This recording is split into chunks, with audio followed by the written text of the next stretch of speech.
मातले भारतयांचे मर्दन करण्या ये, दुष्ट मातले भारतयांचे मर्दन करण्या ये, अत्याचारी दैत्यांपासून अभय आम्हाला दे, अत्याचारी दैत्यांपासून अभय आम्हाला दे, पाप वाढले घोर जाळण्या मशाल हाती दे,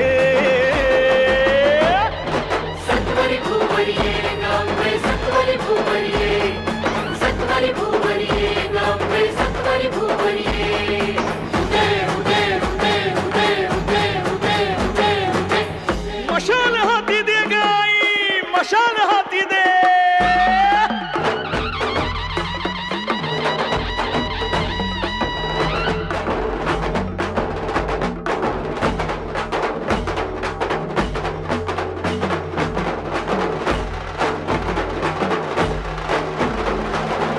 उधे गाई, उधे, उधे, उधे, उधे.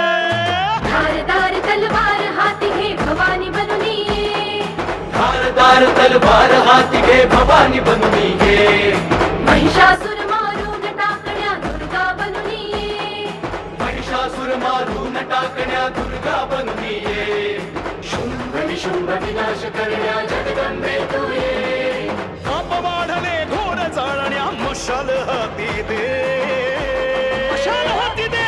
सत्वरी भूवरी ये गंगे सत्वरी भूवरी ये, सत्वरी भूवरी ये गंगे सत्वरी भूवरी ये, उदे उदे उदे उदे उदे उदे उदे उदे,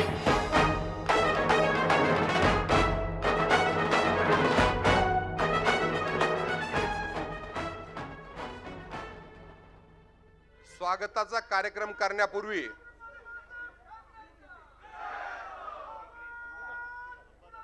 शिवसेनेचा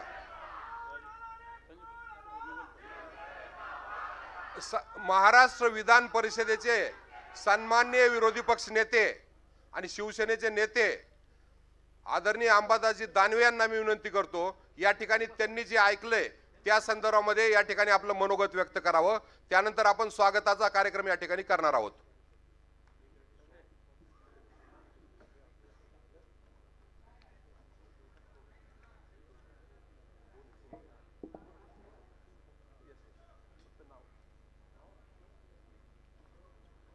या राज्यातल्या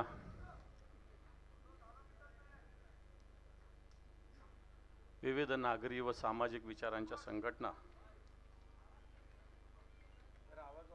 आज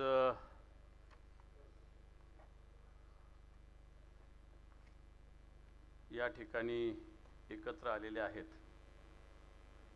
आणि त्यांची एक वज्र निर्धार परिषद इथं होतीये आणि त्या निमित्तानं या ठिकाणी आज उपस्थित असलेले शिवसेना पक्षप्रमुख माननीय उद्धवजी ठाकरे साहेब, सर्व शिवसेना नेते आहेत इथे, त्याचप्रमाणे मान्य तुषारजी गांधी, नितीनजी वैद्य, सर्व व्यासपीठावरील मान्यवर. मी सगळ्यांचं नाव घेत नाही कारण वेळेचं बंधन निश्चित आहे. आत्ता वेगवेगळ्या संघटनांनी शिवसेनेकडून आणि महाविकास आघाडीकडून काही अपेक्षा व्यक्त केलेल्या आहे आणि मला आत्ता एक तुषारजी गांधी यांनी पुस्तक दिलं, मला वाटतं उद्धवजींच्या हातातही त्यांनी ते पुस्तक दिलं आणि तुषार गांधी यांनी जे माझ्या हातात रयतेचे राजे छत्रपती शिवाजी महाराज पुस्तक दिलं, त्याच्यामध्ये पहिल्याच पानावर लिहिलेलं आहे, लोककल्याणकारी राज्य.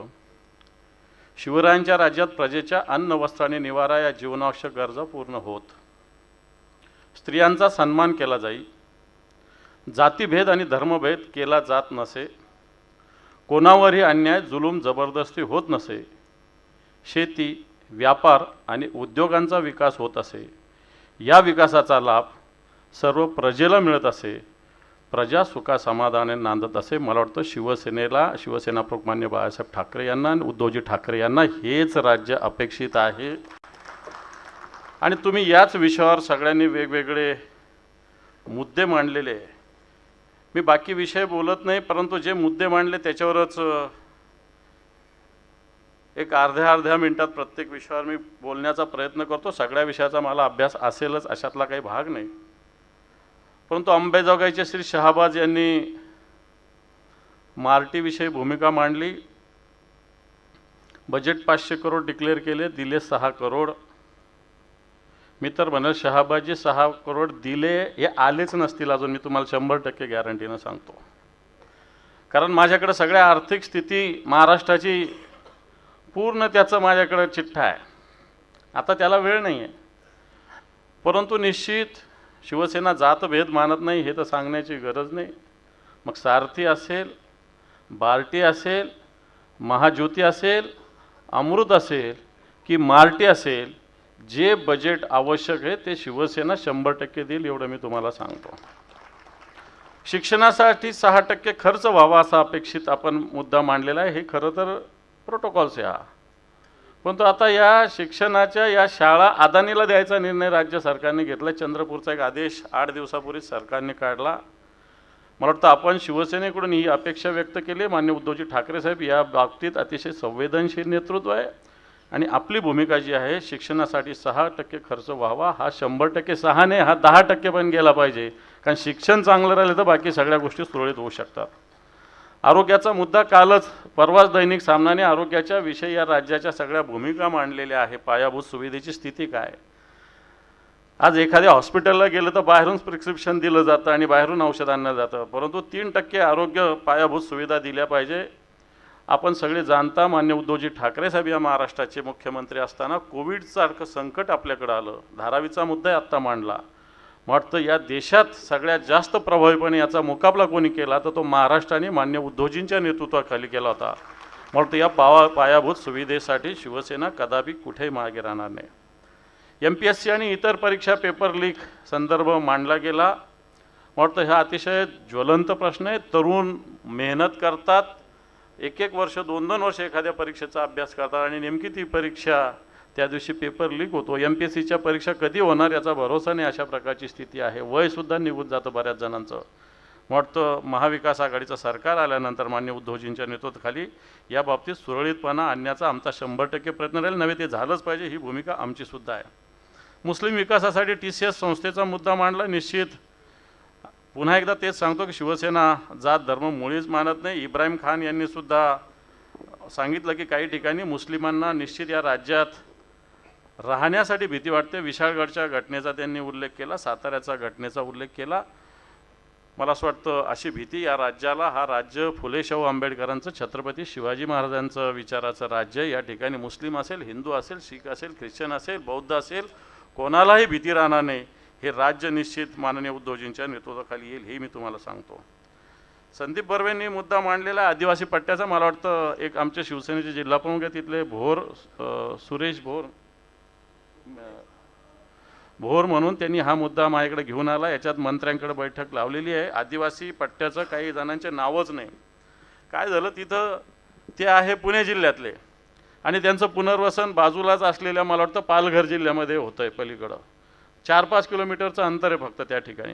आणि म्हणून ते नेमके या गावचे का या गावचे असा त्या गावाचा काही गावांचा प्रश्न निर्माण झालेला आहे, निश्चित झालेला आहे. वाटतं याच्याशिवाय तो प्रश्न व्यापक असेल तर मी त्यांच्याशी संपर्क साधेल. परंतु माझ्या कानावर जेवढं आलं त्या संदर्भात मी पुणे जिल्हाधिकारी, ठाणे जिल्हाधिकारी, पालघर जिल्हाधिकारी आपण जर पुढाकार घेतला तर याची एकत्र बैठक करून निश्चित ह्या आदिवासींना न्याय कसा मिळेल याच्यासाठी आपण सगळे मिळून प्रयत्न करू.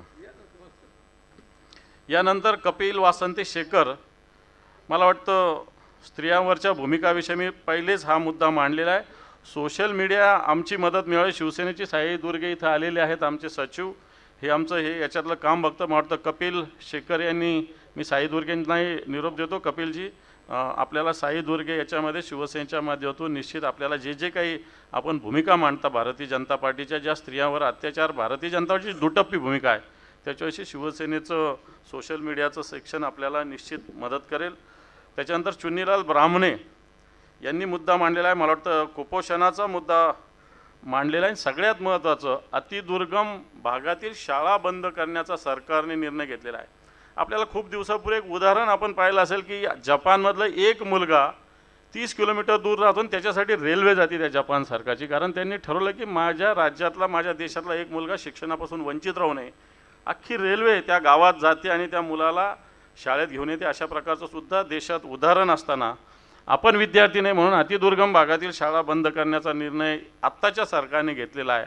मला वाटतं महाविकास आघाडीचं उद्धवजींच्या नेतृत्वाखाली सरकार आल्यानंतर अतिदुर्गम काय जिथं एक जरी विद्यार्थी असला तरी तिथं त्याला शिक्षण मिळालं पाहिजे, ही भूमिका आमची निश्चित राहील, हे तुम्हाला 100% सांगतो. रत्नप्रभा सावळे यांनी वेगळा विषय मांडलेला आहे, जरा कॉर्पोरेट सेक्शनचा मुद्दा त्यांनी मांडला आहे. कॉर्पोरेट सेक्शनमधले लोक आम्ही कोणत्याच पक्षाचे नाही वगैरे असे थोडे व्हाईट कॉलर असतात, अशा भूमिका ते मांडत असतात. परंतु शेवटी त्यांनाही राजकीय पक्षाची मदत घ्यावीच लागतात. आजच्या घडीला कॉर्पोरेट सेक्शनला अक्षरशः केंद्र सरकार पिळून घेते, अशा प्रकारची स्थिती आहे. शिवसेनेचं या भागामध्ये 100% लक्ष आहे. कल्याणचा जो मुद्दा मांडलेला आहे बिल्डरचा, मला वाटतं कल्याणमध्ये जे तुम्ही एकनाथ शिंदेंच्या मुलाचं नाव सांगून सांगितलेलं, हे लोक या अशा लोकांना पूर्णपणे संरक्षण देतात. महापालिकेचे आयुक्त असतील, महापालिकेची पूर्ण यंत्रणा त्यांच्यासाठी काम करते. अनधिकृत बिल्डिंग त्या कल्याण भागामध्ये मोठ्या प्रमाणात बांधल्या गेल्या, यांच्याच आशीर्वादाने बांधल्या गेलेल्या आहे. आणि बांधल्या जात असताना जागासुद्धा त्यांच्या नाही, परंतु बांधल्या गेल्या. महारेराची कोणती परवानगी नाही, कॉर्पोरेशनची कोणती परवानगी नाही, परंतु जवळपास 10-20 हजार घरं तिथं बांधले गेलेले आहे. मला वाटतं शिंदे सरकारचा पूर्णपणे त्यांना पाठिंबा आहे म्हणून बांधले गेले. परंतु आता याच्यामध्ये निश्चित जनता आणि अनधिकृत बांधकाम याचा समन्वय आपल्याला साधावा लागेल. परंतु हे सगळं काम त्यांच्या दादागिरी आणि अनधिकृत मोठ्या ज्या त्यांचं खोक्याचं जे राजकारण चालतं त्याच्यातून ह्या सगळ्या गोष्टी होत आहेत. निश्चित शिवसेना त्याच्यात लक्ष देईल. मला वाटतं वाढवण बंधाराविषयी छबिलदास गायकवाडांनी भूमिका मांडलेली आहे. तुम्हीच सगळं सांगितलं, लोकसभेला काय झालं, विधानसभेला काय व्हावं. परंतु दुसरी मुद्दा तुम्ही म्हटला की सामाजिक न्याय भवन अजून तिथं झालं नाही. मला वाटतं ही आश्चर्याची गोष्ट आहे. मागच्या काळात सरकारने मग आदिवासी विभाग असेल, समाज कल्याण विभाग असेल, महिला बाल कल्याण विभाग असेल, यांचं एकत्रित सामाजिक न्याय भवन असावं अशा प्रकारच्या भूमिका मांडल्या. महाराष्ट्रात बऱ्याच ठिकाणी झालेलं नाही. परंतु जर इथं झालेलं नसेल तर का झालं नाही, जागेचा प्रश्न आहे का निधीचा प्रश्न आहे.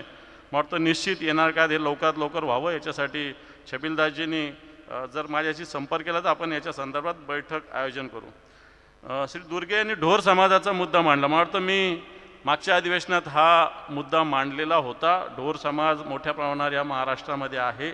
जुना त्याचा व्यवसाय काय होता आपल्याला बऱ्याच जणांना माहिती असेल. पण तो सरकारने अनेक मंडळं जाहीर केलेले, फक्त अनेक मंडळं, आता 30-35 मंडळं सरकारने जाहीर केलेले आहे. या मंडळाला 1 रुपयासुद्धा अजून दिलेला नाही. मी तर सांगतो आणखी एखादी बैठक झाली तर आणखी 5-25 मंडळ जाहीर होतील. मागच्या बैठकीत 10-12 मंडळ जाहीर झाले, त्याच्या आधी 10-12 झाले, आता पण 37-38 मंडळ जाहीर झाले. परंतु या मंडळाला 1 रुपयासुद्धा निधी अलॉट झालेला नाही. मागच्या वर्षी जे मंडळ झाले होते त्यालासुद्धा नुसतं मंजूर झाली, परंतु यांच्या खात्यामध्ये कोणता स्टाफ यांना दिला नाही, एक साधा क्लर्कसुद्धा दिला नाही. आणि म्हणून मला असं वाटतं हे काम मान्य उद्धवजी ठाकरे साहेबांच्याच हातानं व्हावं असं परमेश्वराची इच्छा असेल. वतनाच्या जमिनीचा मुद्दा म्हाडाचे नंदू मोरे यांनी मांडलेला आहे. मला वाटतं मोठा विषय आहे हा. जुना परंपरागत शेतमजुरांचा, गावातील दीनदलित दुबळ्यांचा हा मुद्दा आहे. मला वाटतं त्याच्याविषयी एक व्यापक लढा आपल्या संघटनेच्या माध्यमातून महाराष्ट्रात वेगवेगळ्या ठिकाणी चालू आहे. परंतु आपण गायरान आणि गावठाण जमिनीचं घरकुलासाठी मिळावं अशा प्रकारची एक मुद्दा मांडलेला आहे. खरं तर अशा पद्धतीनं गायरान आणि गावठाणाच्या जमिनीच्या विषयी मागच्या काळात सुप्रीम कोर्टाने एक निकाल दिलेला आहे. व्यक्तिगत कोणाला अलॉट करता येत नाही, परंतु राज्याची किंवा देशाची एक सार्वजनिक योजना असेल तर अशी जागा दिली जावी असं प्रकारे त्याच्यात म्हटलेलं आहे. परंतु अधिकारी जाणीवपूर्वक अजूनही, कारण मग त्यांचं काम वाढतं, कारण घरकुल नरेंद्र मोदींनी जाहीर केलं 2022ला हर घर छत, परंतु अजून 5% लोकांचं सुद्धा काम झालेलं नाही. 2016च्या योजनेचं 2022ला जर बघितलं तर अजून जे नरेंद्र मोदींनी 8 वर्षापूर्वी जाहीर केलं त्याच्यातलं 7-8% सुद्धा काम अजून झालेलं नाही. आणि आता तर निधीसुद्धा त्याला मिळत नाही, केंद्राचा मिळत नाही, राज्याचा मिळत नाही. परंतु आपली ही भूमिका सुप्रीम कोर्टाने सुद्धा याला सांगितलेलं आहे की सार्वजनिक घरकुल हा सार्वजनिकच उपक्रम आहे, केंद्राचा उपक्रम आहे. त्याच्यामुळे ही जागा गायरान आणि गावठाण्याची मिळाली पाहिजे. ही मुद्दा आपला अतिशय महत्त्वाचा आहे. फक्त आपण मला वाटतं त्याच्यासाठी सगळ्यांनी मिळून लढा द्यावा लागेल. वेगवेगळे मुद्दे मांडलेले आहे. मला असं वाटतं त्याच्यावर डिटेल आपण प्रत्यक्ष संपर्क करून बोलू शकू. परंतु आत्ताच्या घडीला जर सगळा विभाग जर आपण सगळं बघितलं तर राज्याची परिस्थिती जर बघितली तर या राज्यात 7,88,000 कोटी रुपयाचं कर्ज आज या महाराष्ट्राच्या डोक्यावर आहे. प्रत्येक विभाग त्रस्त आहे. सरकारने नव्या योजना जाहीर केल्या. मला असं वाटतं येणाऱ्या 2 महिन्यानंतर या सरकारच्या कर्मचाऱ्यांना द्यायला पगारसुद्धा राहणार नाही अशा प्रकारची स्थिती आहे. कॉन्ट्रॅक्टर आंदोलन करतात, MTDCच्या जागा विकायला काढलेल्या आहेत. BNCमध्ये 1.25 लाख कोटीचे टेंडर काढले आणि त्यांना मिळाला निधी 6,00,000 कोटी रुपये. अशी सगळ्या राज्याची स्थिती आहे.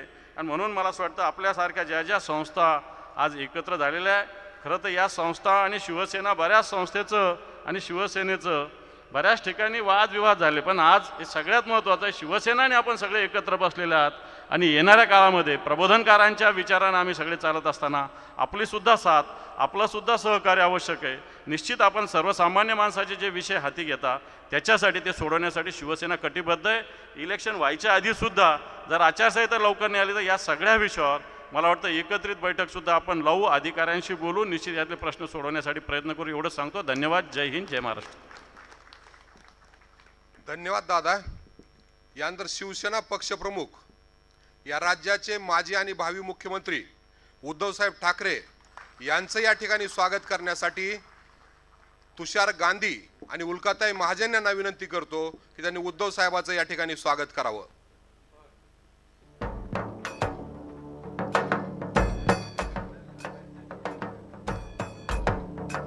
आपण स्वागताचा कार्यक्रम सिंबॉलिक करतोय. सगळ्याचं स्वागत वेळेअभावी शक्य नाहीये.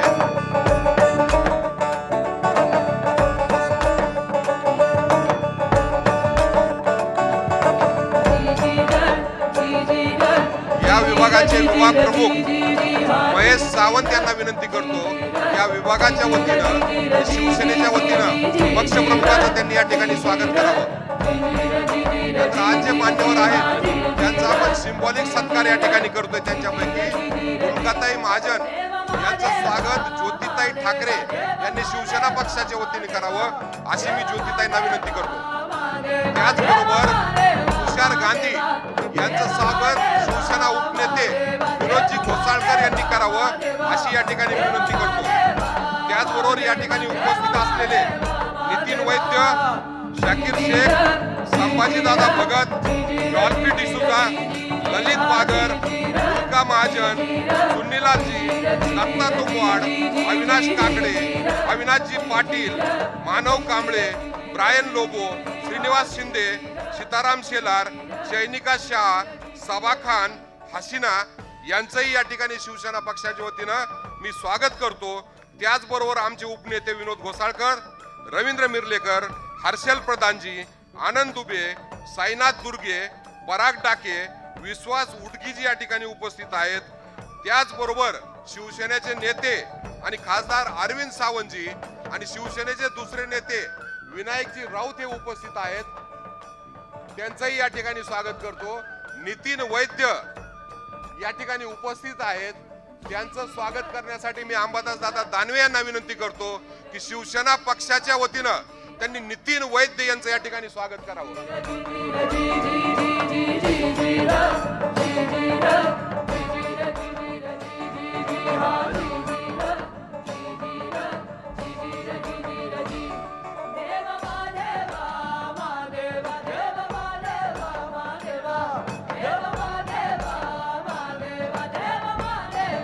यानंतर मी आमचे मुख्यमंत्री अंबादास दानवे यांना विनंती करतो. उल्काताई महाजन, तुषार गांधी, शाकीर शेख, संभाजीदादा भगत इथे माझ्या शेजारीच आहेत.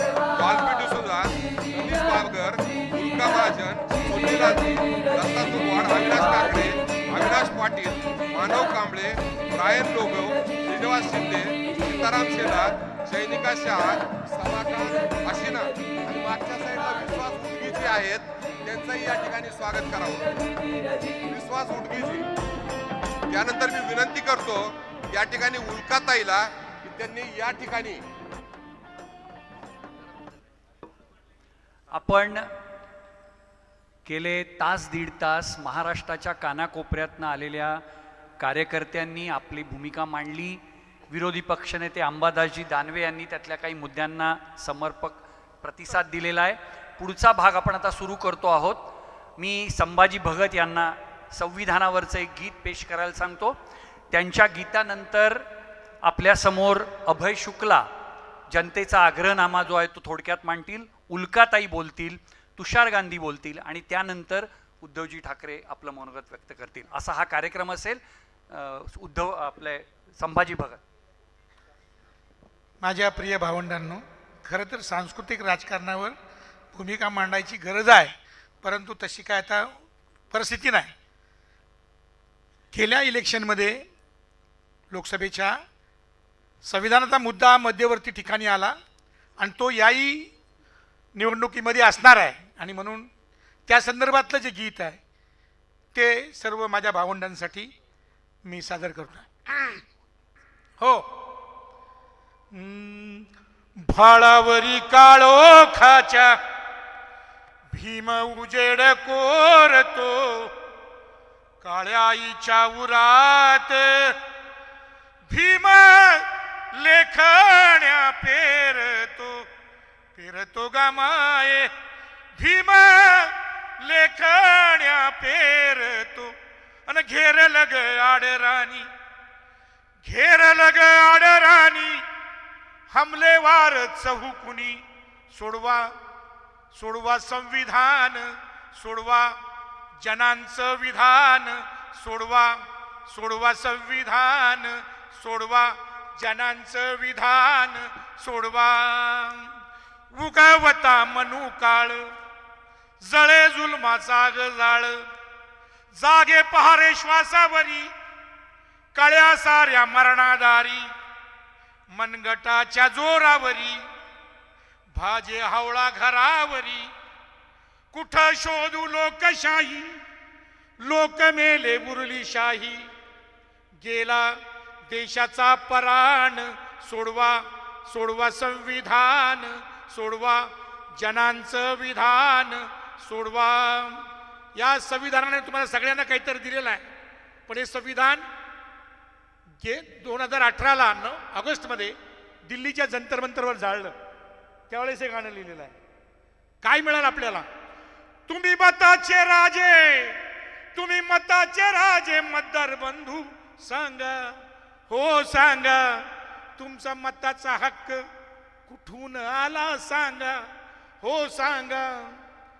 तुम्ही चालक मालक पुढारी दादा सांगा, हो सांगा. तुम्ही आमदार खासदार कसे काय झाले सांगा. तुम्ही मीडियावाले पेपरवाले सांगा, तुमच्या पेनात शाई कुठून आली सांगा, हो सांगा, हो सांगा.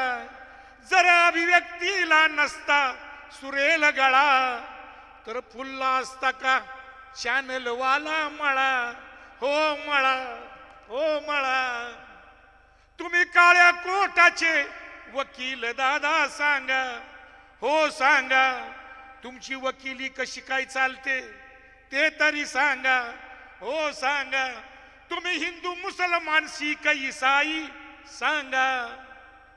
तुम्हा नागरिक डिग्री कुठून आली सांगा, तुमची नागरिक डिग्री.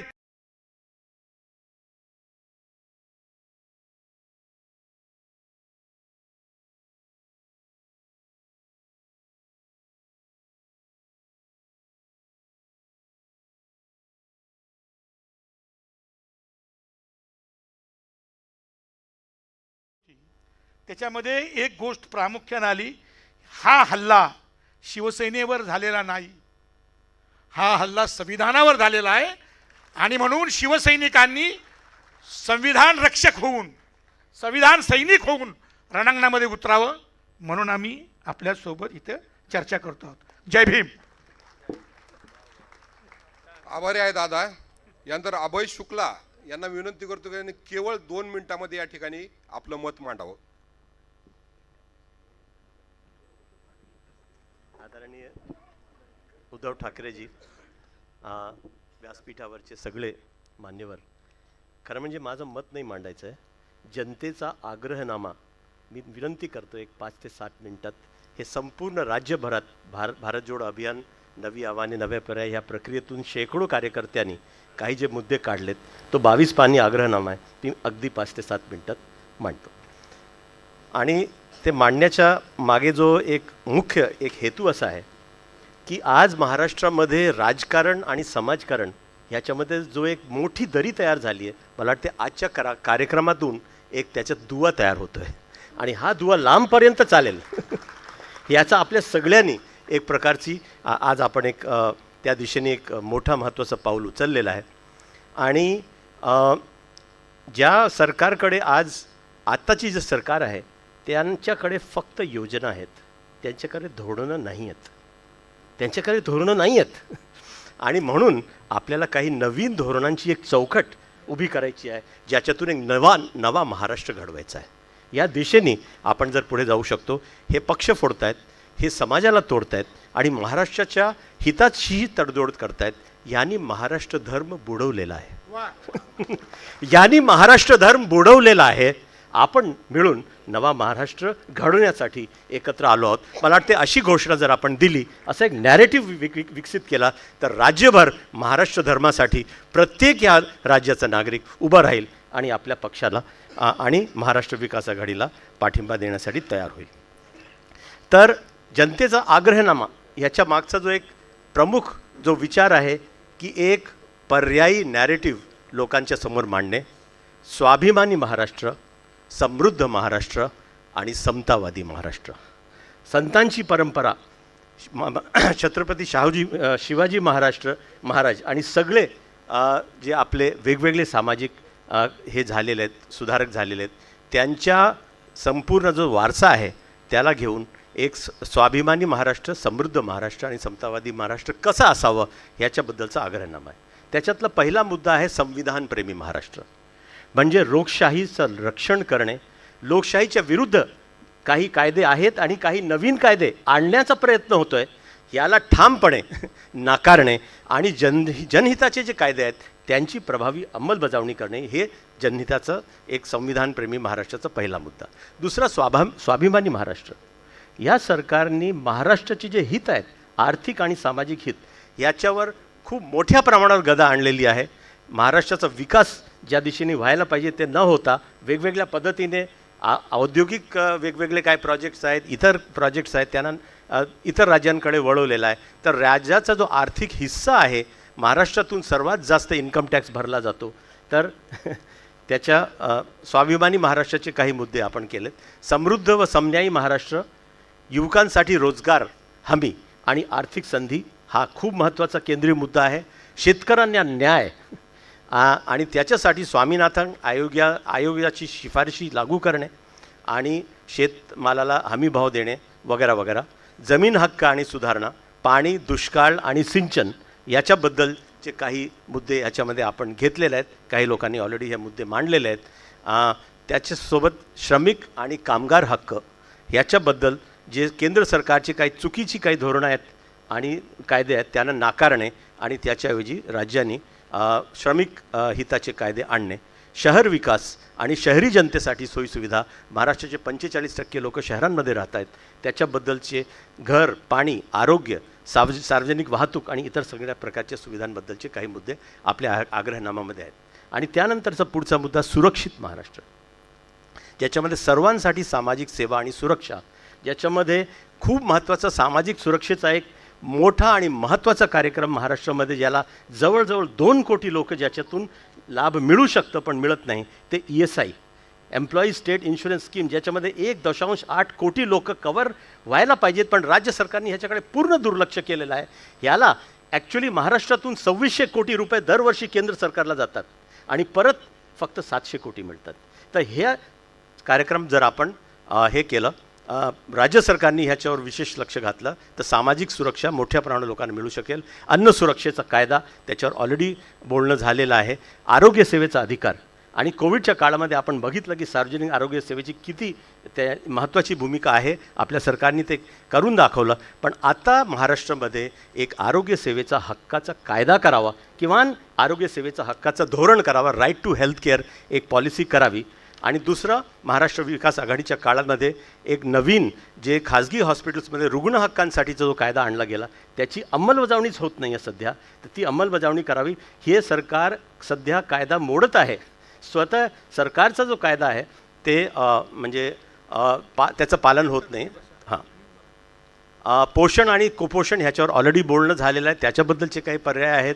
शिक्षण आणि शिक्षण क्षेत्रातील सुधारणा याबद्दलचा एक खूप मोठा एक पूर्ण एक मुद्दा आहे. पण कोणतीही शाळा बंद न करणे आणि तामिळनाडूसारखे जे राष्ट्रीय शिक्षण धोरण आहे त्याला नाकारणे, सार्वजनिक वाहतूक सेवा आणि त्याच्यानंतर दलित समुदायाचे हक्क आणि संरक्षण, भटके विमुक्त समुदायाचे हक्क, आदिवासी समुदायाचे हक्क आणि त्यांचा विकास याबद्दलचे एक पूर्ण एक तपशीलवार ह्या काही मुद्दे आहेत. आरक्षण आणि जातनिहाय जनगणना ह्याच्यावर एक स्पष्ट भूमिका घेणे हे मला वाटते खूप महत्त्वाचं आहे, कारण ह्याच्यावर खूप प्रकारचा गोंधळ आहे. तर महाराष्ट्रामध्ये जातनिहाय जनगणना करणे आपण करावी ह्याचं एक आश्वासन द्यावं आणि 50%ची जी आरक्षणाची मर्यादा आहे हे आपण हटवण्यासाठी आपली तयारी आहे अशी भूमिका घेतली तर सर्व प्रकारचे जे सामाजिक घटक आहेत त्यांना त्याच्यातून समाधान मिळू शकतो. महिला आणि LGBTQ जे व्यक्ती आहेत त्यांचे हक्क, मुस्लिम समाजाचं संरक्षण आणि त्यांचे हक्क खूप महत्त्वाचे आहेत. त्याच्यावर बऱ्याच लोकांनी ऑलरेडी बोलणं झालेलं आहे.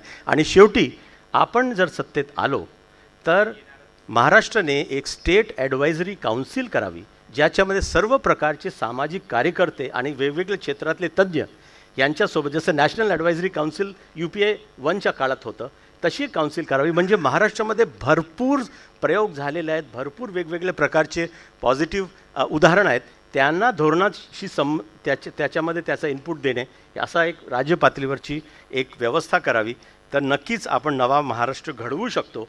आणि महाराष्ट्र सरकारला अतिरिक्त निधी कसं मिळवता येईल यासाठीचा एक व्हाईट पेपर तयार करणे काही अर्थतज्ञांच्या मदतीने नक्कीच मला वाटते आपण सगळेजण आपल्यासोबत आहोत. या निवडणुकीमध्ये हे सगळे मुद्दे जर जाहीरनाम्यामध्ये घेतले गेले तर लोकांपर्यंत एक मोठा हो कॉपी आभारी आहे अबल शुक्राजी.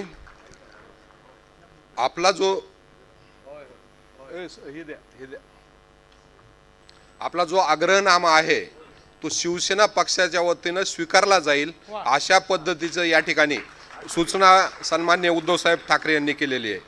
यानंतर सन्मान्य उल्काताई महाजन यांना विनंती करतो की त्यांनी या ठिकाणी मार्गदर्शन करावं.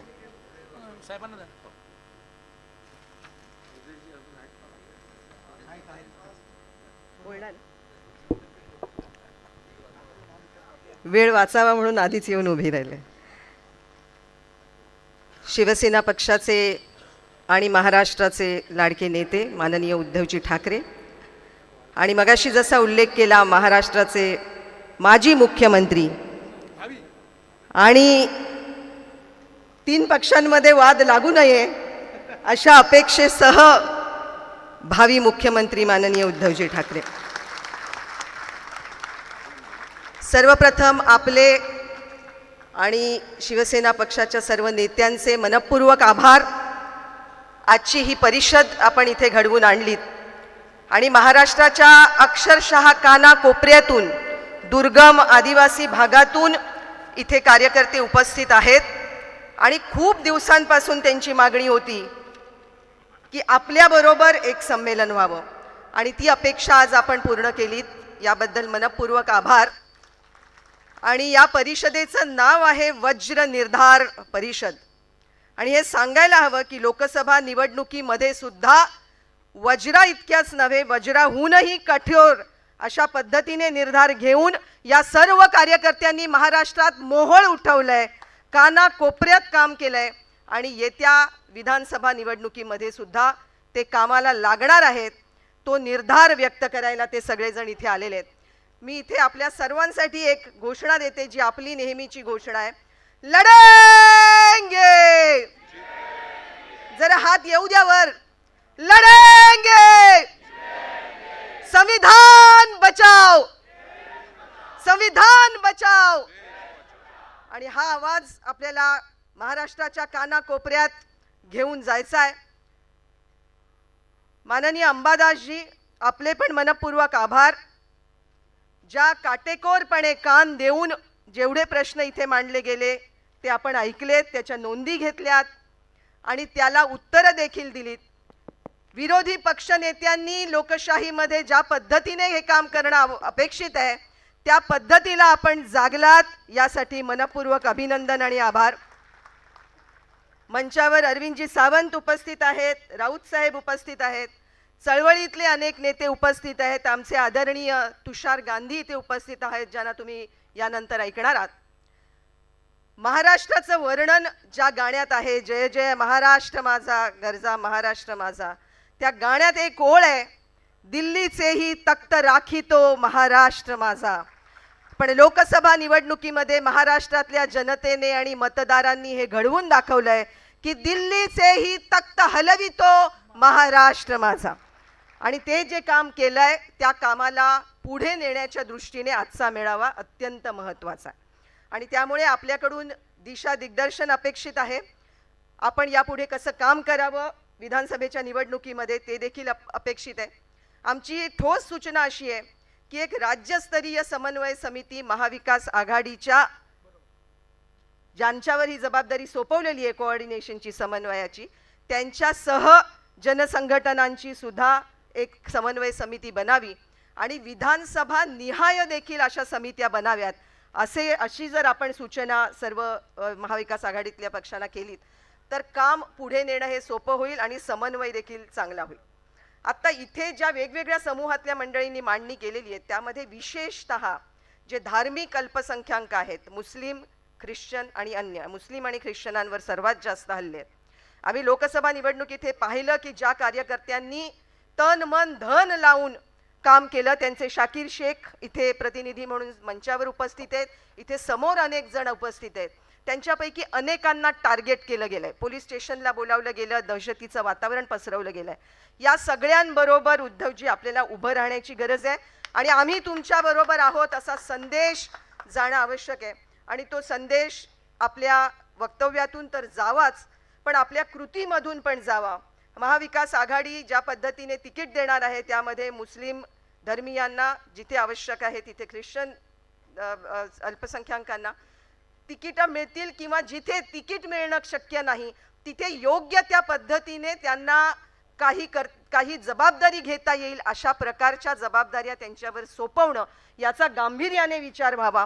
महाराष्ट्रातल्या महिलांनी खूप चांगलं मतदान केलेलं आहे. आपण सोशल एनालिसिस जर बघितलं तर महाराष्ट्रातल्या महिलांनी ज्या पद्धतीने मतदान केलं त्या महिलांसाठी देखील महत्त्वाच्या धोरणांचं काही सुतोवाच होणं आवश्यक आहे. आणि 33% आरक्षण यायला वेळ आहे, पण तुमच्या निदान तिकीट वाटपातून हे दिसू देत की महिलांच्या योगदानाला तुम्ही योग्य ते स्थान देताय. या अपेक्षा आपल्याकडून निश्चितच आहेत.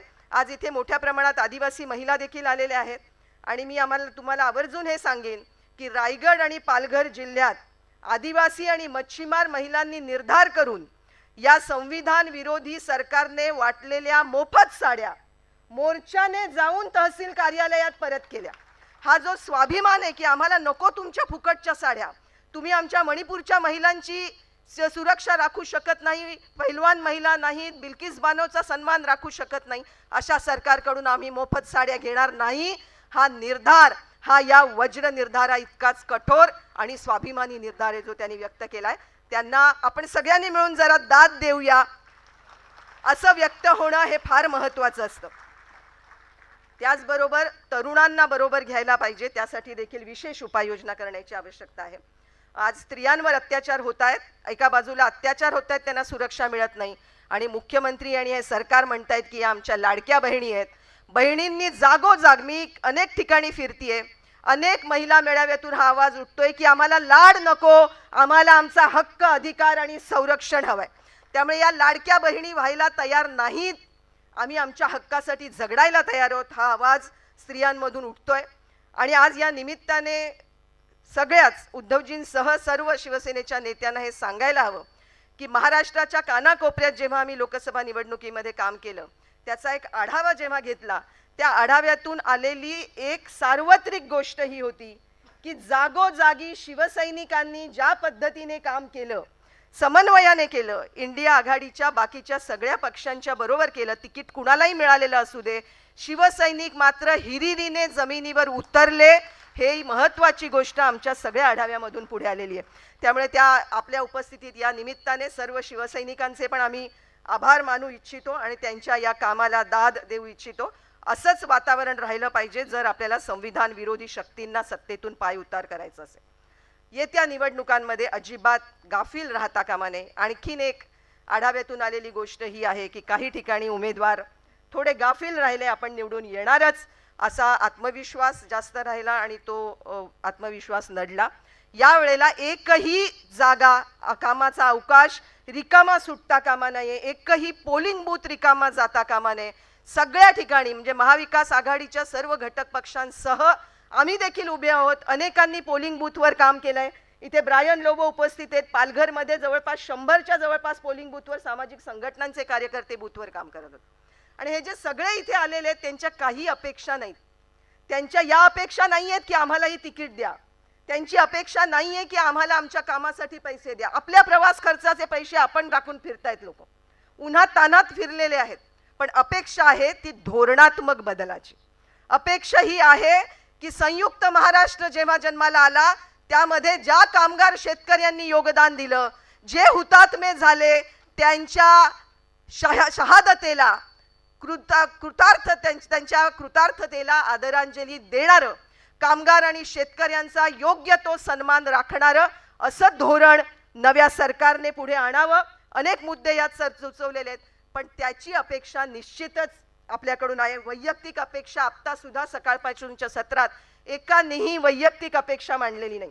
त्या सामूहिक अपेक्षा आहेत, त्या सामाजिक अपेक्षा आहेत, त्या संपूर्ण महाराष्ट्रासाठी केलेल्या अपेक्षा आहेत. त्यामुळे या सर्व कार्यकर्त्यांचा सन्मान राखला जावा एवढी एक किमान अपेक्षा. काही ठिकाणी त्यांना दुय्यम दर्जा देण्यात आला, त्यांचा मान राखण्यात आला नाही, खुर्च्या बसायला खुर्ची देखील देण्यात आली नाही. अशा काही किरकोळ आहेत, पण काही आणि त्या आपल्याच पक्षाकडून घडल्या असतील असं नाही. महाविकास आघाडीच्या अन्य नेत्यांकडून किंवा कार्यकर्त्यांकडून झाली असण्याची शक्यता आहे. पण ते सगळं टाळण्यात यावं अशी एक अपेक्षा आहे. आणि या संविधान विरोधी शक्तींना आपल्याला खाली खेचलंच पाहिजे. आणि जो आत्ता आग्रहनामा मांडण्यात आला तो आग्रहनामा आमच्या पुढे आदर्श असं एक डॉक्युमेंट आणि दिशा दिग्दर्शन म्हणून उभा आहे. आम्ही सगळेजण झगडायला तयार आहोत त्या महाराष्ट्रासाठी. 2014 मध्ये त्यांनी म्हटलं होतं कुठे आणून ठेवलाय महाराष्ट्र माझा. आम्ही आता म्हणतोय कुठं न्यायचा आहे महाराष्ट्र माझा ते आम्ही मांडणार आहोत.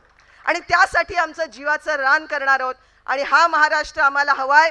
समृद्ध महाराष्ट्र, स्वाभिमानी महाराष्ट्र, समतावादी महाराष्ट्र, सुसंस्कृत महाराष्ट्र, संविधानिक महाराष्ट्र. संत विचाराच्या वाटेवर तो पुन्हा एकदा आणायचा आहे. मालवणच्या राजकोटला छत्रपती शिवाजी महाराजांचा पुतळा कोसळला. पुतळा कोसळला हे रूपकात्मक असलं तरी त्याच्यामध्ये खूप मोठा अर्थ दडलेला आहे. त्याच्यावर त्यांचा सगळा भ्रष्टाचार उघड होतो आहे, त्यांची सगळी नीती उघड होतीये. त्याच्या विरुद्ध प्रचंड नाराजी जनतेच्या मनात आहे.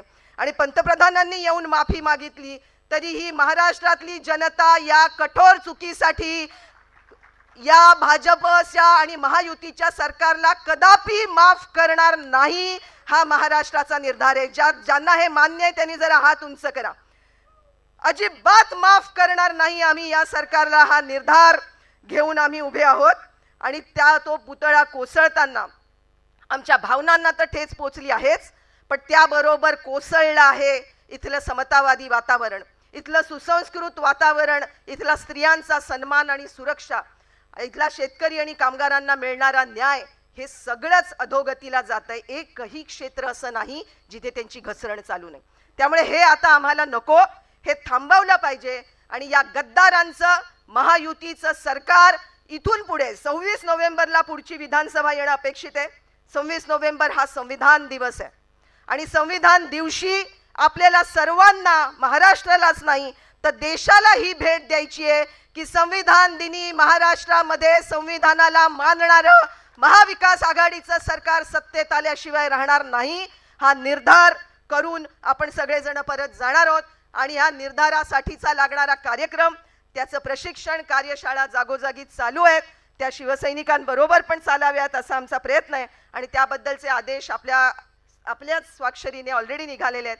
त्यामुळे या सगळ्याबद्दल मनपूर्वक धन्यवाद. उद्धवजी आपल्याकडे समस्त महाराष्ट्र आशेने बघतो आहे.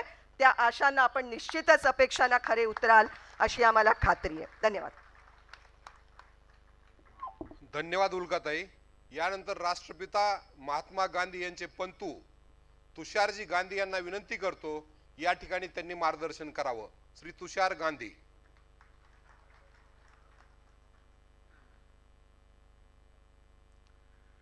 नमस्कार.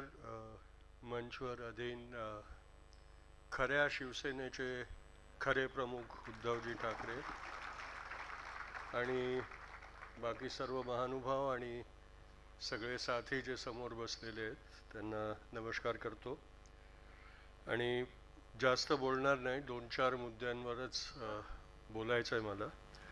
पण आणि परत हे बोललं जातं आहे कारण एक फार मोठी उणीव दिसते की खास करून जे मुस्लिम समाजाला एक उणीव वाटते की त्यांना दुर्लक्ष केलं जातं आहे आणि त्यांनी दिलेल्या साथला प्रतिसाद भेटत नाही राजकीय पक्षाकडून. ते चूक सुधारायला हवी. पण ह्याचा अर्थ हे नाही होत की महाराष्ट्रात आणि भारतात फक्त मुसलमानच अल्पसंख्यक आहेत. बाकीचे जे अल्पसंख्यक आहेत त्यांना पण हे एक विश्वास द्यायला हवा की ते पण आपले महत्त्वाचे नागरिक आहे. आपण जेव्हा बापूंनी सांगितलं होतं की समाजातल्या शेवटच्या माणसाला न्याय भेटेल, त्याला अधिकार भेटेल आणि त्याला आपली सन्मान होतोय असं वाटेल तसा समाज निर्मित करायचा आहे. तर सर्व अल्पसंख्याकांवर आपण हे नजर ठेवायला पाहिजे. आणि खास करून मुंबईत जे आहेत भाषाकीय अल्पसंख्यक त्यांच्याबरोबर पण एक न्याय व्हायला पाहिजे असं मला वाटतं. कारण त्यांचं पण कॉन्ट्रीब्युशन फार महत्त्वाचं आहे मुंबईला. माझी मातृबोली मराठी आणि पितृबोली गुजराती आहे, म्हणून माझ्यावर दोघांची जबाबदारी आहे. आणि म्हणून एक विनंती आहे की आज महाराष्ट्रात गुजरातींसाठी एक फार गुस्सा निर्माण झालेला आहे. 2 गुजराती ठग जे पाप करून राहिलेत आणि त्यांचे मालिक जे 2 आहेत त्यांच्या कर्तुतीमुळे पूर्ण कम्युनिटीला असा एक डाग लागणं बरं नाही आहे. आणि म्हणून गुजरातींच्यासाठी आणि गुजरातींचा जो महाराष्ट्र प्रेम आहे त्याची जाणीव सगळ्यांनी ठेवावी अशी एक कळकळीची विनंती. मेरे साथ મારી જોડે આ હંમેશા થાય છે કે ગુજરાતી થઈને મરાઠી બોલે છે. એટલે આજે જાણી જોઈને ઉદ્ધવજી આપની સામે ગુજરાતીમાં વાત કરી રહ્યો છું કે ઘણા બધા ગુજરાતીઓએ જે સ્વતંત્રતા સંગ્રામમાં આહુતિ આપી છે તે 2 ગુજરાતી ઠગોને લીધે એના પર પાણી નહીં ફરવી દેવા દેતા. और आखिर में ये मैं ज़रूर कहना चाहता हूँ कि महाराष्ट्र में औरतों को असुरक्षित लगे ऐसा वातावरण जिसने भी बनाया है उसको सज़ा मिलनी बहुत ज़रूरी है. और ये सारा जो द्वेषपूर्ण समाज जो बनाया जा रहा है उसके कारण हो रहा है. इसलिए महाराष्ट्र में द्वेष और घृणा फैलाने वाले भाषणों के खिलाफ एक बहुत सख्त कानून बनना बहुत ज़रूरी है. और उसमें जो प्रिविलेज मिलता है एमएलएज को असेंबली में द्वेष के भाषण करने पर उनको जो एक सुरक्षा मिलती है वो हट जानी चाहिए. कहीं पर भी अगर द्वेष वाला भाषण करे तो उसको टेररिस्ट की तरह ही ट्रीट करके उसको सज़ा मिले. ऐसा कानून बना के महाराष्ट्र ने एक पहल दिखाना बहुत ज़रूरी है. क्योंकि जब भी कोई पुरोगामी कदम महाराष्ट्र से उठा है तो उसका असर पूरे देश पे हुआ है. हरियाणा के चुनाव के बाद हम सबके ऊपर एक बहुत बड़ी जिम्मेदारी बन जाती है कि हम ज़रा भी किसी भी चुनाव को कम ना समझें. लोकसभा के चुनाव में हमने देखा कि महाविकास आघाड़ी की बाकी जो 2 पार्टियां थी उनका जो ज़मीनी कार्यकर्ता था उसकी कमज़ोरी का असर इलेक्शन के ऊपर दिखा था. और उस इलेक्शन में मैं खुशामदी नहीं कर रहा, लेकिन उद्धव जी आपकी पार्टी के कार्यकर्ताओं ने सबसे मजबूती और निडरता से काम करके दिखाया था और उसका असर दिखा था सब जगह पे. आने वाले महाराष्ट्र चुनाव में भी इसलिए आपके कार्यकर्ताओं के ऊपर बहुत बड़ी जिम्मेदारी बन जाएगी कि वो चुनाव के दिन की जो रणनीति है उसको संभालने के लिए रास्ते पर आए। तो इन चंद मुद्दों के बाद हम सब यहाँ बेताब है उद्धव जी को सुनने के लिए, इसलिए मैं ज़्यादा वक्त नहीं लूँगा। एक गुजराती, एक मराठी और एक हिंदी होने के हिंदुस्तानी होने के नाते तीनों भाषाओं में आपसे विदा लेता हूँ। आवजो, परत भेटू। धन्यवाद तुषारजी। यानंतर शिवसेना उद्धव बाळासाहेब ठाकरे पक्षाचे पक्षप्रमुख आणि आपल्यापैकी सगळ्याला ज्यांच्या नेतृत्वामध्ये विश्वास वाटतोय ते राज्याचे भावी मुख्यमंत्री उद्धवजी ठाकरे यांना विनंती करतो की त्यांनी या ठिकाणी आपल्याला मार्गदर्शन करावं। सन्माननीय उद्धवजी ठाकरे।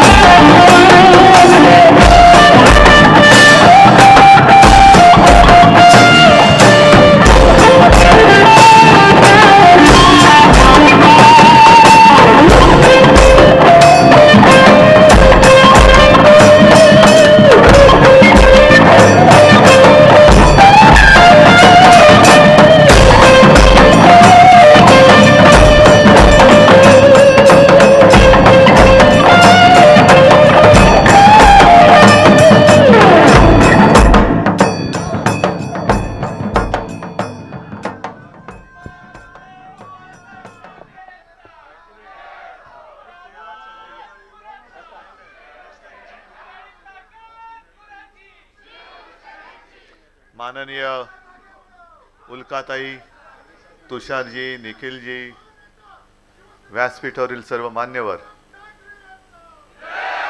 आणि जमलेल्या माझ्या बांधवांनो, भगिनींनो आणि मातांनो,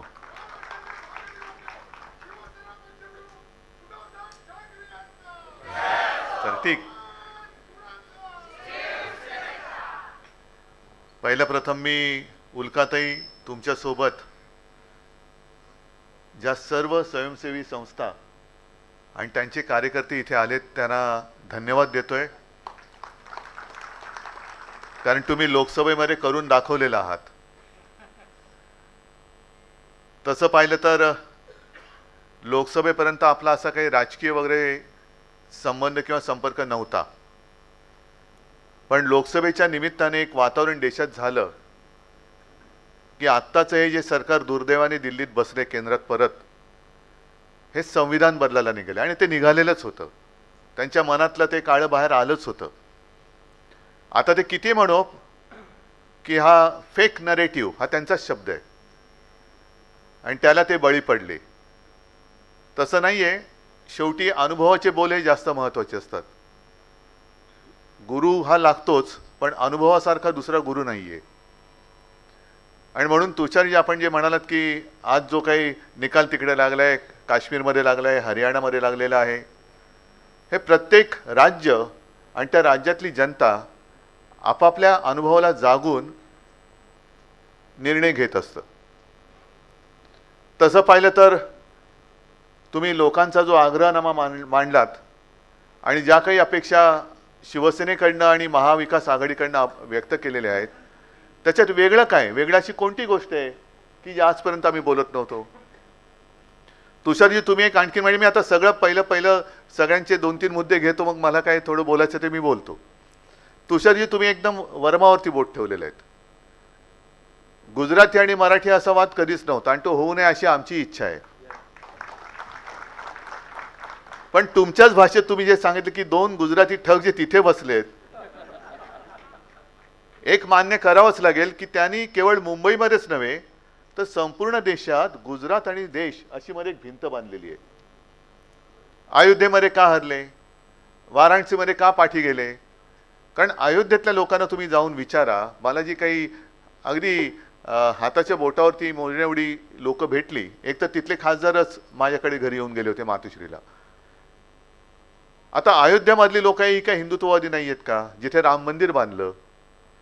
मग अयोध्येत जिथे राम मंदिर बांधलं, घाईघाईत बांधलं, गडकं बांधलं, निवडणुकीच्या आधी एक उरकायचं म्हणून तो कार्यक्रम उरकलात, एवढं होऊन सुद्धा तो तिथला राम तुम्हाला का पावला नाही? अयोध्येत तुमचा पराभव कोणी केला? याचं कारण आज अयोध्येतलं जे चित्र आहे की ते म्हणाले हे सगळं जे काय आम्ही केलं हे कोणासाठी केलं? अदानीसाठी केलं का? लोढासाठी केलं का? जे अनेक कारसेवक तिथे गेले, काही शहीद झाले, रक्तबंबाळ झाले, काहींना आयुष्यभरचं अपंगत्व आलं, हे कोणासाठी त्यांनी केलं? लोढासाठी केलं? कोण? सगळे कॉन्ट्रॅक्टर यांच्या राज्याचे, कॉन्ट्रॅक्टर गुजराती. आता ते तर म्हणतात तिकडे की पुजारी पण तिकडनं आणतात. का करताय हे सगळं? हा जो काही लढा आहे, शिवसेना मुळामध्ये जी काही शिवसेना प्रमुखांनी स्थापन केली, ती प्रत्येक राज्यात भूमिपुत्राला न्याय तिथल्या तिथे मिळालाच पाहिजे. महाराष्ट्राच्या भूमिपुत्रांचा प्रश्न आहे, तिथे मराठी माणसाला न्याय मिळालाच पाहिजे. याचा अर्थ असा नाही की आम्ही इतरांचे शत्रू आहोत. आम्ही आमचा हक्क मागतोय आणि न्याय हक्क मागणं हा काही गुन्हा नाही, हा काय अपराध नाही आहे. असं मला नाही वाटत कुठेही संविधानात लिहिले की न्याय हक्क मागणं हा गुन्हा आहे. आम्ही न्याय हक्क मागतो आहोत आणि प्रत्येक राज्यामध्ये त्याला तो न्याय हक्क मिळालाच पाहिजे. मग जो आमचा लढा आहे तो मुसलमानांविरुद्ध आहे का? असं मला एक वाक्य शिवसेना प्रमुखांच्या भाषणातलं काढून दाखवा की सगळे मुस्लिम आपले शत्रू आहेत. नाही.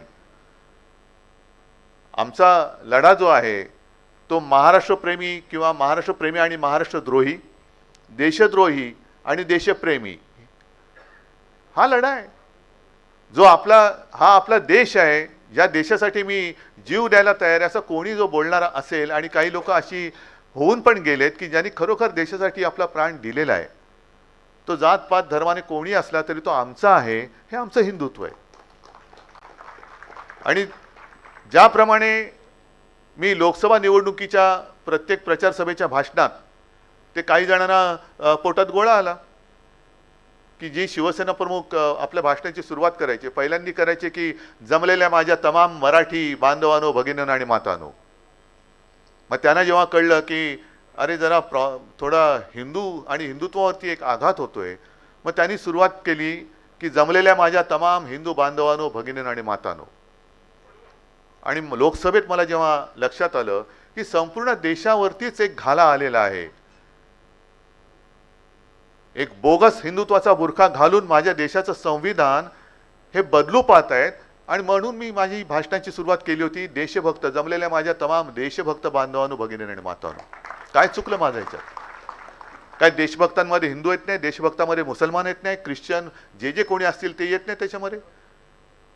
आज सुद्धा महाराष्ट्र रक्षणासाठी, महाराष्ट्र धर्माच्या रक्षणासाठी जो कोणी माझ्यासोबत येईल तो माझा आहे. तो असेल हिंदू असेल, मुस्लिम असेल, ख्रिश्चन असेल, शीख असेल, कोणी असेल, गुजराती आहेत. महाराष्ट्र रक्षण करणं, महाराष्ट्राचा धर्म राखण्यासाठी म्हणून जो कोणी आपल्या सोबत येत असेल तो आम्हाला पाहिजे. कारण हे संकट फार मोठं आहे.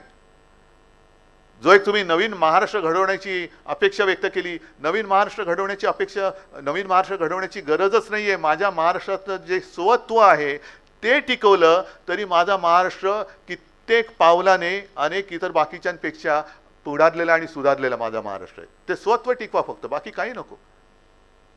नवीन महाराष्ट्र घडवणार म्हणजे काय घडवायचं? काही नाही. आपलं जे स्वत्व आहे, मला एक सांगा, तुम्ही कोणतेही क्षेत्र घ्या, क्रांतिकारकांचं क्षेत्र घ्या, साधू संतांचं घ्या, समाज सुधारकांचं घ्या, कलाकारांचं घ्या, साहित्यिक आहेत, सगळे आहेत, अगदी जवान आहेत, असं एक क्षेत्र सांगा की जिथे इतर राज्यांपेक्षा माझा महाराष्ट्र मागे आहे. कोणतंच नाही आहे. माझा महाराष्ट्र प्रत्येक क्षेत्रात हा पुढे आहे. हा आपला महाराष्ट्र आहे, माझा महाराष्ट्र आहे. आणि असा महाराष्ट्र प्रत्येक क्षेत्रात पुढे असल्यानंतर काय म्हणून आम्ही या दोन ठगांची गुलामगिरी स्वीकारायची? कोण लागतं तुम्ही आमचे? दुर्दैवाने तुम्ही तिकडे बसलात, आमचंच पाप आहे. कोणी तुम्हाला ओळखत नव्हतं तेव्हा तुम्हाला खांद्यावर बसून आम्ही नेलं, हे आमचं पाप आहे. हे मी जाहीररित्या मला कबूल करावं लागते. हे दुर्दैव आहे. पण जेव्हा गरज होती तेव्हा तुम्ही आमचा खांदा वापरलात. म्हणजे खांद्याचे दोन्ही अर्थ होतात. तेव्हाही तुम्हाला दिला, आताही तुम्हाला द्यायची इच्छा आहे राजकारणामध्ये. आता सुद्धा आमची इच्छा आहे की राजकारणात तुम्हाला खांदा द्यावा. जनता वाटच बघते. पण ही जी काय एक मतलबीपणा आहे, हा मतलबीपणा तुमचा लपून नाही राहिलेला. वापरा आणि फेकून द्या. कशासाठी? काय? कोण तुम्ही आहात? कोण? काय म्हणून तुम्हाला देश पाहिजे? आणि देशातली लोकशाही का तुम्हाला संपवायची आहे? जर लोकशाही नसती तर तुम्ही निवडून आला असतात का? आज निवडून आल्यानंतर तुम्ही जी काही लोकशाही खतम करण्याची भाषा करता आहात आणि नवे तशी पावलं टाकता आहात, ही पावलं ही आता लोकांनी ओळखली पाहिजेत. लोकांचा आग्रहनामा मला मान्य आहे, पण नुसता आग्रहनामा करून चालणार नाहीये. तुम्ही आग्रहनामा काय वाचलात आत्ता, आणि ठीक आहे मला मतं पाहिजेत, मी म्हणतो सगळ्याच्या सगळा आग्रहनामा जसा आहे तसा मंजूर. पण हा आग्रह जसं जनता आमच्याकडनं धरते तसं जनतेकडे माझा आग्रह आहे की पहिल्या प्रथम हे जे काही सरकार आहे, घटनाबाह्य सरकार आहे, ते तुम्ही घालवा. हा माझा आग्रह तुम्ही मान्य केलात तर मी तुमचा आग्रह मान्य करण्याच्या परिस्थितीत येऊ शकेन ना. एकतर्फी आग्रह होऊन चालत नाहीये. कारण मला काय पाहिजे, मी एक 1.5 महिन्यापूर्वी षण्मुखानंद हॉलमध्ये महाविकास आघाडीचा जो कार्यक्रम झाला तेव्हा जे जाहीर केलं तेच सांगतो. कारण उल्काताई तुम्ही बोललात की महाविकास आघाडीमध्ये जर काही वाद होणार नसेल तर, मी तेव्हाही बोललो आत्ताही बोलतो, काँग्रेसने आज नाव जाहीर करावं किंवा राष्ट्रवादीने करावं, काँग्रेस आणि राष्ट्रवादीने एकमत बघावं. मी त्यांच्यापैकी कोणी नाव जाहीर केलं तरी माझा आत्ता पाठिंबा तुमच्या सगळ्यांच्या साक्षीने देतो. चला होऊन दे. कारण मुळामध्ये मला माझा महाराष्ट्र प्यार आहे, मला महाराष्ट्राचं हित साधायचंय. माझ्या डोक्यामध्ये काहीतरी अशी वेडीवागडी स्वप्न नाही पडत आहेत की मी मुख्यमंत्री झालो, मी पुन्हा येणार आहे, तेव्हाच यायचं नव्हतं, तू पुन्हा कशाला येईल. पण महाराष्ट्र वाचवण्यासाठी जे जे करता येणं गरजेचं आहे ते मी केल्याशिवाय राहणार नाही, हा माझा निर्धार आहे. आणि त्याच्या आड जर ही लोक येणार असतील काळ्या मांजरासारखी तर त्यांच्या पेकाटात लाथ घालणार नाही असं कोणी समजू नये. मला घालावीच लागेल. हा जो काही एक आपण निर्धार केलेला आहे, वज्र निर्धार, तो फार महत्वाचा आहे. आणि तुम्ही सगळेजण सगळ्या संस्था ह्या स्वयंसेवी संस्था आहेत. म्हणजे तुमचं ह्याच्यामध्ये स्वार्थ नाही. स्वार्थ काय आहे? तुमचा तरी काय आणि आमचा तरी काय? स्वार्थ आपला एकच आहे की माझा महाराष्ट्र आणि माझ्या महाराष्ट्राच्या पुढच्या पिढ्या ह्या स्वाभिमानाने जगल्या पाहिजेत. या 2 ठगांच्या गुलामगिरीमध्ये त्या जगू देणार नाही, हा वज्र निर्धार आपला असला पाहिजे. आम्ही नाही गुलामी पत्करणार. काय म्हणून पत्करायची? आणि मग त्याच्यानंतर जो काही एक मुद्दा येतो ना की मग हिंदुत्व म्हणजे काय, मुस्लिम म्हणजे काय, ख्रिश्चन म्हणजे काय. मग काही जण मला म्हणतात की तुमचं हिंदुत्व आहे प्रबोधनकारांचं हिंदुत्व आहे. असं नाही आहे. हिंदुत्व हे हिंदुत्वच आहे, पण काळानुसार त्याच्यामध्ये काही भूमिका घ्याव्या लागतात. जे काही मी बोलतोय की मला शेंडी जानव्याचं हिंदुत्व मंजूर नाही, हे माझं वाक्य नाही आहे, बाळासाहेबांचं वाक्य आहे. मला देवळात घंटा बडवणारा हिंदू नको, हे माझं वाक्य नाही आहे, बाळासाहेबांचं, माझ्या वडिलांचं वाक्य आहे. पण काळानुसार जर का बघाल तर प्रबोधनकार म्हणजे माझे आजोबा हे ज्या काळामध्ये काम करत होते त्या काळामध्ये एकतर पारतंत्र्य होतं, हिंदू समाज हा बऱ्याचशा बुरसटलेल्या रूढी परंपरांमध्ये अडकलेला होता, बऱ्याच बुरसटलेल्या होत्या. ते हिंदुत्व मला मान्य नाही आहे, अजिबात नाही आहे. आणि माझ्या वडिलांनाही ते नव्हतं, बाळासाहेबांना नव्हतं. पण तेव्हा ते बुरसटलेले हिंदुत्ववादी ह्यांच्या विरुद्ध माझे आजोबा लढले. जो लढा डॉक्टर बाबासाहेब आंबेडकरांनी दिला तसाच लढा माझ्या आजोबांनी दिला. नंतर शिवसेना प्रमुखांचा काळ आला. आम्ही भाजपच्या नादी लागलो होतो.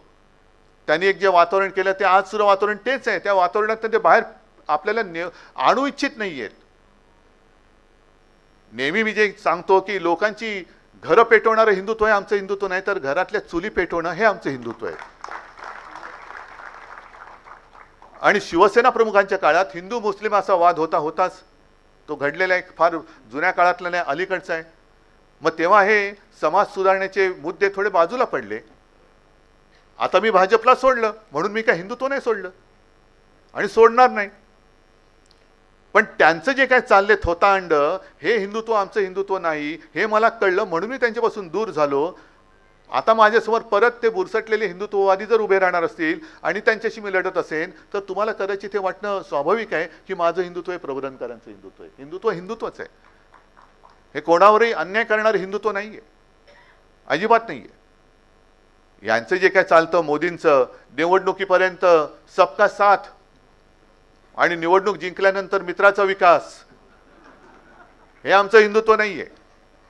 आज ह्या कठीण काळामध्ये म्हणजे ह्यांनी एवढा नालायकपणा केलेला आहे की ज्या शिवसेनेने तुम्हाला कठीण काळामध्ये साथ दिली, सोबत दिली, संगत दिली, काय तेव्हा सत्ता काय आपले महापालिका निवडून येणं, एखाद दुसरा आमदार येणं, खासदार 1-2 निवडून आले म्हणजे स्वप्नवरच वाटत होतं. राज्यामध्ये आपले आमदार निवडून आले, मुख्यमंत्री झाले, पंतप्रधान तर खूप अवघड किंवा अशक्यप्राय गोष्ट होती. मग वाजपेयी पहिले पंतप्रधान झाले, 13 दिवसाचे का होईना पण पंतप्रधान झाले. केवढं अप्रूप वाटलं होतं की जणू काय आता स्वर्गात 2 बोटं काय, जणू काय स्वर्गातच आलो, असे ते सगळं वातावरण होतं. एकूण शिवसेना आणि भारतीय जनता पक्षाच्या आयुष्यामध्ये युतीच्या काळात सत्ता किती काळ आमच्याकडे होती. एक कठीण काळामध्ये आम्ही त्यांना साथ दिली होती. हे तिकडे माडीवरती चढले आणि आम्हाला लाथा घालायला लागले. हा जो काही आपमतलबीपणा आहे हा देशाला, म्हणजे केवळ आपल्यालाच नाही तर देशाला घातक आहे, संपूर्ण देशाला घातक आहे. आणि म्हणून तुम्ही संस्था ज्या काम करतात निस्पृहपणाने, काय व्हायचं मला काय नको रे, पण तुझं वाईट होऊ नये ही माझी इच्छा आहे, ही माझी तळमळ आहे. तुमचं लोक का ऐकतात? कारण त्यांना माहिती आहे हा मत मागायला नाही येत, हा माझं मत बनवायला येतो. मत बनवणं आणि मत मागणं ह्याच्यामध्ये फरक आहे. तुम्ही मत बनवणारी लोक आहात आणि त्यामुळे तुमचं महत्व फार मोठं आहे. जिथे आम्ही पोचू शकत नाही, ठीक आहे ना, असं धरून चला की जाहीर सभा आहे, ह्या तर मला रोज मी लहानपणापासून बघतच आलेलो आहोत. पण तुम्ही जे काम करता ते घरोघरी जाऊन करता, म्हणून लोक तुम्हाला, कदाचित राजकारण्यांना ते दार उघडत नसतील पण तुम्हाला दार उघडतात आणि आपुलकीने तुम्ही त्यांची विचारपूस करता, म्हणून तुमचं फार महत्व आहे.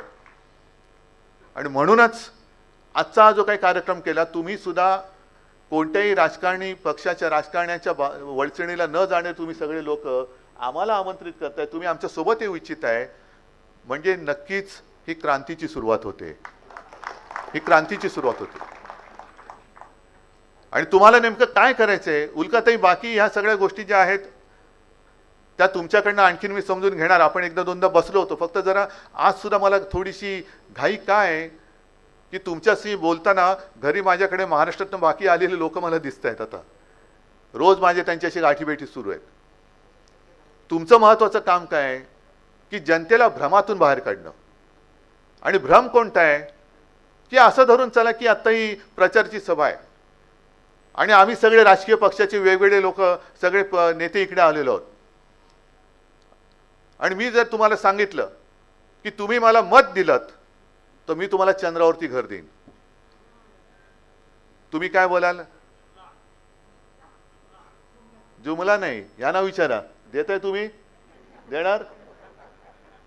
तुषारजी तुम्ही तर महात्माजींचे पंटू आहात, उल्काताई तुम्ही मोठ्या समाजसेवी आहात, निखिलजी तुम्ही आहात, चंद्रावरती घर नाही देऊ शकत?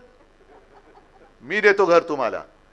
मग तुम्ही विचार काय करता? अरे चंद्रावरती घर मिळणार नाही मला पण माहिती आहे, सगळे नाही म्हणते, पण हा हो बोलतोय. मग ह्याला दिलं तर मिळणार नाहीच आहे, पण ह्याला दिलं तर हा हा हो बोलते. एकदा देऊन बघू ना, मिळालं घर तर. आणि मग त्याच्यानंतर निवडून दिल्यानंतर मग तुम्ही काय म्हणालात आता? ए चुनाव के दरम्यान ऐसे जुमले करने ही पडते हैं. मग त्यांचे अच्छे दिन आएंगे, वो गले की हड्डी बन गया. अरे शाकाहारी माणसाच्या गळ्यात हाडं अडकायला लागली आश्वासनाची, तर कसं चालणार असं? वो अच्छे दिन हमारे गले की हड्डी बन गया, हड्डी अटक गई. काय हे सगळी जुमलेबाजी, या जुमलेबाजीमध्ये लोक सुद्धा बघतात की अरे काय करायचं तरी काय. आणि मग दुर्दैवाने म्हणा, कारण मी स्वतः त्याचा अनुभव घेतलेला आहे. प्रचाराच्या दरम्यान मी जेव्हा फिरतो, ग्रामीण भागात फिरतो, आता सुद्धा 1-2 महिन्यापूर्वी गेलो होतो संभाजीनगरमध्ये, एका शेताच्या बांधावरती उतरला, आमदारच होते सोबत. शेतकऱ्यांशी बोललो, शेतकऱ्यांनी माझ्या पाया पडले की उद्धवजी तुम्ही आम्हाला देवासारखे आहात, तुम्ही आमचं कर्ज माफ केलं, सगळं केलं. ठीक आहे, मी काय उपकार नाही केले. आत्ता जसे योजनांचं यांना म्हणजे नुसतं असं काय शब्द वापरायचा कळत नाही, पण एका मागोमाग योजनांचा पाऊस पाडतायत. अंमलबजावणीचा दुष्काळ आहे, पण एक एक योजना दणादण जाहीर करतायत आणि मग जाऊन समारंभ करतायत, पैसे देऊन लोक आणतायत, एसटी गाड्या देत आहेत, फुकटच्या साड्या वाटतायत. आणि मग आल्यानंतर लोकांना सगळ्या महिलांना विचारतात, मिळाले की नाहीत पैसे तुम्हाला? अरे तू काय घरनं पैसे आणलेस तुझ्या? आमच्या हक्काचे पैसे तू ढापलेस. एक तर सरकार स्थापन करतानाच 50 खोके घेतलेस, मग गद्दाराला 50 खोके आणि बहिणीला फक्त 1500. फोडाफोडी करताना लाज नाही वाटली, गद्दारी करताना लाज नाही वाटली, आणि आत्ता हे आमचेच पैसे आम्हाला देऊन तू माझ्या महाराष्ट्र धर्माशी गद्दारी करायला लावतोयस. हा माझा महाराष्ट्र धर्म नाहीये. पण जे काही समारंभ चाललेत, मी एक तरी कार्यक्रम असा केला की शेतकऱ्यांना जाऊन मिळतात का पैसे, किती जणांना मिळाले, याला माफ केलं, मी नाही केलं असं. कारण माझं मी कर्तव्य केलं, मी माझं कर्तव्य केलं. करोना काळामध्ये सुद्धा जे काही केलं हे ते पुसून टाकायला बघतायत. अरे तुमची जी काही भाजप शासित राज्य होती आहेत त्यांच्या तुलनेत माझ्या महाराष्ट्राचं काम बघा, आणि तिथे जर का मी मागे पडलो ना तर मी पुन्हा कधी कोणाला तोंड नाही दाखवणार. काढा मांडा हिशोब. मग कारण नसताना भुई थोपटत बसायचं, करोना काळातला घोटाळा करू. अरे तुमच्या व्हेंटिलेटर आणि तुमच्या सगळ्यामध्ये किती घोटाळा झाला. एक तर PM केअर फंडातला घोटाळा कोण बोलतच नाही त्याच्यामध्ये, केवढे मोठे केले. म्हणजे आता एवढे घोटाळे झालेत की आता 70,000 कोटीचा घोटाळा लाचतो. मी काय 70,000 म्हणजे काय सुट्ट्या पैशाचा घोटाळा आहे. एवढे घोटाळे मोठे झालेले आहेत. हे सगळे तुम्हाला लोकांसमोर मांडावे लागतील. गावागावामध्ये जेव्हा होर्डिंग लागतात ना, आता तर जाहिराती, हा सगळा आपला लुटीचा पैसा आहे, हे आपल्याला लुटतायत. म्हणजे छत्रपती शिवाजी महाराजांनी सुरत लुटली होती स्वराज्यासाठी, हे दोन ठग माझा महाराष्ट्र लुटतायत, महाराजांचा महाराष्ट्र लुटतायत. आणि तोच लुटीचा पैसा वापरून स्वतःची जाहिरात करतायत. STची जाहिरात, ह्याची जाहिरात, आणि मग सरकारची जाहिरात लागल्यानंतर मोठे मोठे सगळे, म्हणजे यांचं बजेट बघा किती असेल. मोठमोठे सगळे तारका आणि तारे घेत आहेत आणि आम्हाला डोळ्यासमोर काजवे चमकवत आहेत. यांचं बजेट किती मोठं असेल. 50 कोटी लोकांना गॅस सिलेंडर दिले. तुम्हाला सगळ्यांना काय वाटेल, मला नाही मिळालं, पण यांचा फोटो आहे, मोदींचा फोटो आहे, सरकारी जाहिरात आहे. सरकारवरती नसला तरी सरकारच्या जाहिरातीवरती अजून लोकांचा विश्वास आहे. मग 50 कोटी लोकांना मला नाही मिळाले, पण 50 कोटी म्हणतात म्हणजे बाजूच्यानं मिळालं असेल, बाजूच्या गावात विचारलं तर तो मला नसेल मिळालं पण ह्याला मिळालं असेल. हे असं प्रत्येकाला वाटत, म्हणजे जे नरेटिव्ह म्हणतात ना, फेक नरेटिव्ह, हे जाहिरातीच्या माध्यमातून हे बिघाडी सरकार दाखवते तुम्हाला की आता असं होणार, आता असं झालं, आता तसं झालं. काय नाही, हे सगळं फेक नरेटिव्ह हे ते करतायत.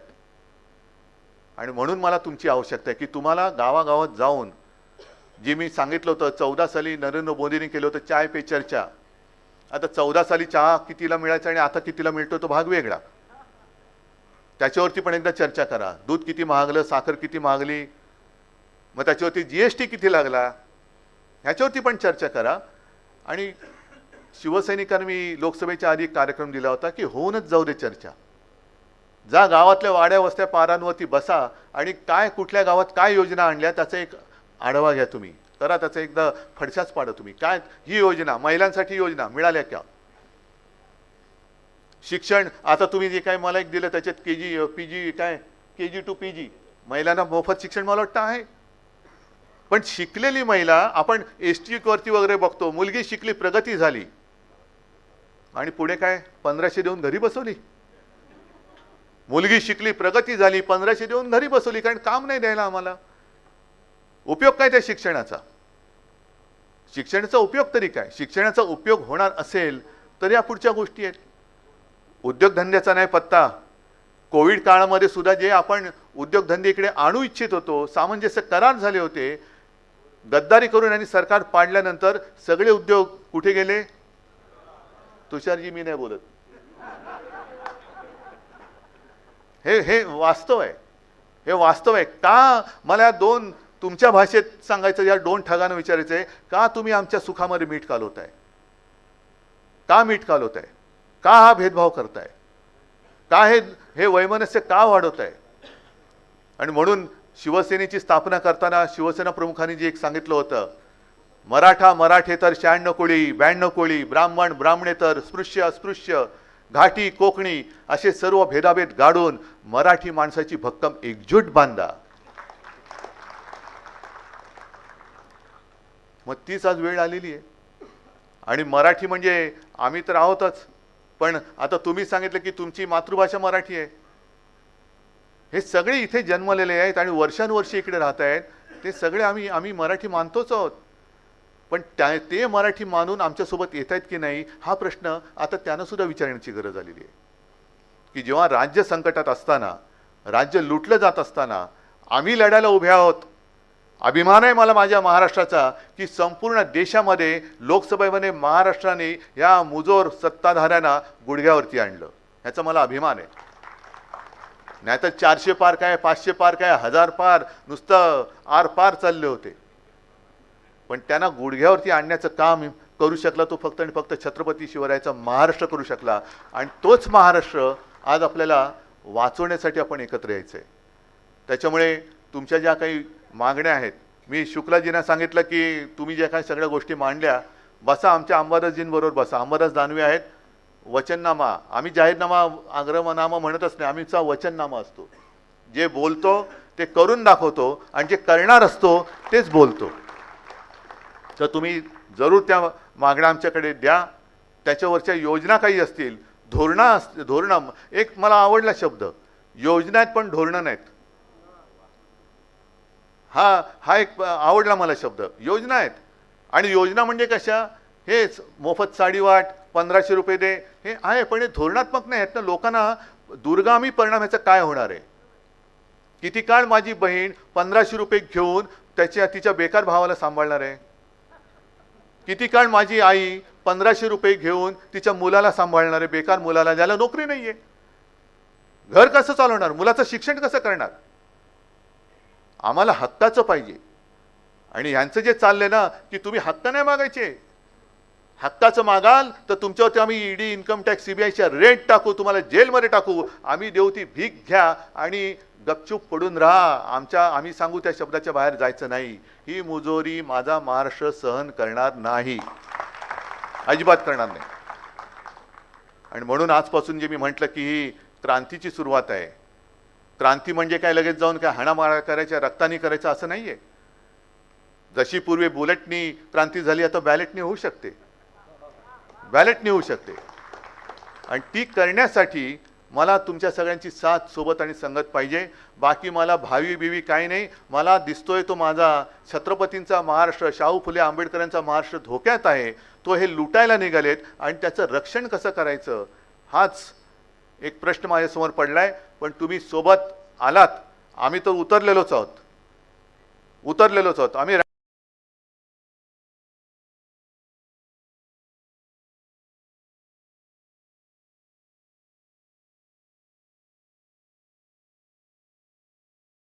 सोबत राहा एवढीच एक विनंती करतो. धन्यवाद. जय हिंद, जय महाराष्ट्र. मनपूर्वक धन्यवाद उद्धव साहेब. यानंतर आपण बफेट लंच करणार आहोत. आपला कार्यक्रम चालूच राहणार आहे. लंच झाल्यानंतर महाराष्ट्र विधानसभेचे विरोधी पक्ष नेते अंबादासजी दानवे हे आपल्याबरोबर या ठिकाणी संवाद